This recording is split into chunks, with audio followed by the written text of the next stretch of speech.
సిద్ధాంతం అన్నమాట. దేని సిద్ధాంతం ఏంటి? AD by DB is equal to AE by EC. ఇది ఒక సిద్ధాంతం. మళ్ళీ రెండో సిద్ధాంతం ఏ నుంచి బి వరకు AB by AD is equal to AC by AE. మూడో సిద్ధాంతం ప్లేన్స్ లో so AB by DB is equal to AC by EC.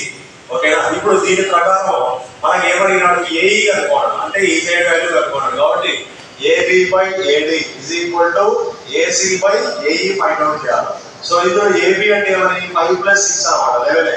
AB value 11. Value substitute చేద్దాం. 11 / 5 ఇజ్ ఈక్వల్ టు ఏసీ అంటే 8 బై ఏఈ. సో మనకి AE కావాలి కాబట్టి ఇది ఇక్కడికి వస్తుంది. ఈ 11/5 అవతల పోతుంది. అంటే 11/5 అవతల పోతే 5/11 ఇంటూ 8 అనమాట. అంటే 8 × 5 = 40. 40/11 అంటే ఎంత? 40 11 తో డివైడ్ చేస్తే ఏమొచ్చింది? 3.6 ఈజ్ అవర్ ఆన్సర్. ఓకేనా? Right. This is very very important question.